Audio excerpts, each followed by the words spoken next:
Nah, ini adalah tadi yang sudah saya sebutkan IMF. WM itu apa kepanjangannya, dan situ itu ada gambar tram, Pak. Itu tram memang salah satu ciri khas Kota Melbourne. Ya. Nah, pelaksanaannya akan dilaksanakan tanggal 1 sampai 5 Maret di Kota Melbourne. Saya teruskan. Nah, ini terinspirasi, Pak. Pertama, kenapa kita mengadakan Indonesian Modis Fashion Week itu? Fashion Week, ya. Itu dari pidato Pak Presiden. Beliau bilang kalau beliau keliling dunia itu, terus di antara rombongan Indonesia itu kan pasti ada yang berbagai berbusana Muslim dan lain sebagainya. Nah, itu banyak orang-orang Muslim sendiri yang kagum karena orang Indonesia itu tidak lepas dari ini ya, budayanya. Jadi akhirnya bervariasi ininya dan banyak orang kagum. Nah, itu kemudian dijadikan tolak ukur oleh Bapak Presiden, dan beliau menargetkan supaya Indonesia bisa menjadi pusat mode busana Muslim dunia pada tahun 2024. Nah, kita ini yang di Australia merasa terpanggil nih untuk mensupport. Kemudian Pak Sandiaga Uno lebih detail pada waktu di acara Indonesian Modest Fashion Week World Conference yang diselenggarakan di Kementerian Pariwisata dan Ekonomi Kreatif. Beliau menyebutkan angka 20%. Jadi industri fashion itu menyumbang kontribusinya itu 20% dari keseluruhan industri kreatif yang ada di Indonesia. Jadi ini sangat strategis. Besar sekali ya berarti ya. Besar sekali. Dan apa yang diucapkan oleh Pak Presiden, yang diimpikan oleh Pak Presiden itu bukan sesuatu yang hanya imajinasi, tapi faktanya memang ada di Indonesia. Nah, perlu saya jelaskan kenapa di Kota Melbourne. Nah, Kota Melbourne itu adalah pusatnya fashion atau ibu kota fashionnya Australia. Betul. Memang di Australia itu ada dua kota, Pak, yang sering saling berlomba-lomba antara Melbourne dan Sydney. Tapi kalau untuk fashion bisa dibilang Melbourne adalah kapitalnya. Kenapa? Contohnya saja ada dua retail atau department store yang terbesar di Australia itu seperti Myer dan David Jones, itu yang dua besar, Pak ya. Itu pusatnya ada di Kota Melbourne.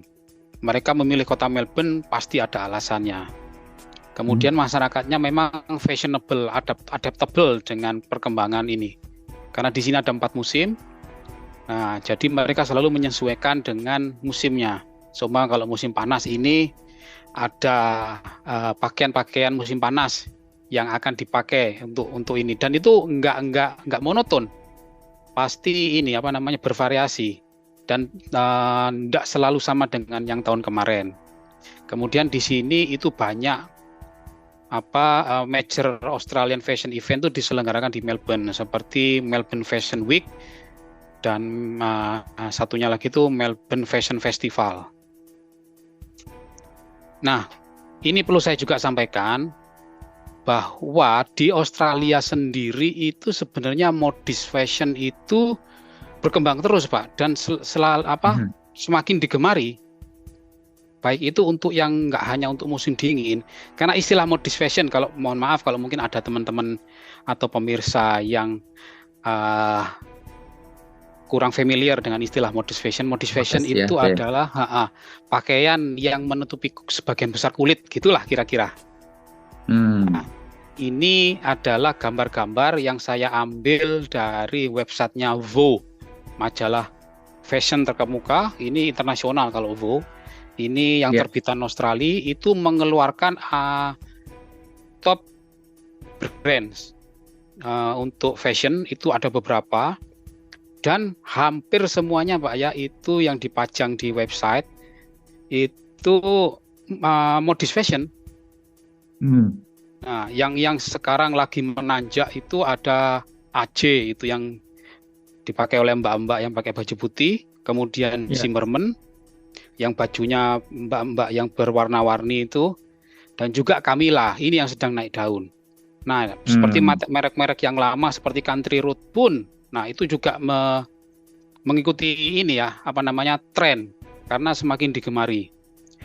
Karena modest fashion itu terkesan juga memberikan message bahwa yang memakai itu orangnya elegan, begitulah kira-kira Pak. Ya, ya. Nah, dan ini juga yang perlu teman-teman pahami, bahwa hampir semua merek-merek ini, brand-brand terkenal ini, itu terutama kalau ada yang coraknya, itu adalah digital printing Pak. Oke. Sedangkan kain-kain Indonesia yang dikerjakan secara tradisional itu kan banyak dari tangan, seperti batik atau tenun seperti di NTT, dan sulam seperti yang ada di Gorontalo dan di Makassar, dan macam-macam variasinya. Dan yang lebih penting lagi, sekarang di Indonesia pun sudah memulai dengan pewarnaan alam. Ini yang sedang menjadi tren di Australia. Kalau memang bajunya itu environmentally friendly, ya, atau ramah lingkungan, itu akan semakin dihargai. Nah, ini bisa dimanfaatkan nih oleh teman-teman industri fashion yang ada di Indonesia. Seperti terakhir itu saya lihat ada calon peserta yang menanyakan, setelah saya lihat ini, tanya-tanya kepada kami setelah kita lihat Instagramnya dari Lampung, ternyata beliau sangat muda, mbak-mbak sangat muda, remaja dari kota Lampung, dan membuat itu Pak, seperti kainnya itu diwarnai langsung dari daun. Saya tidak tahu itu teknis apa itu namanya. Nah, ini sangat punya potensi saya kira. Asal memang itu benar-benar pewarnaan dari alam. Sedangkan yang terkenal-terkenal ini, itu hampir semuanya digital printing.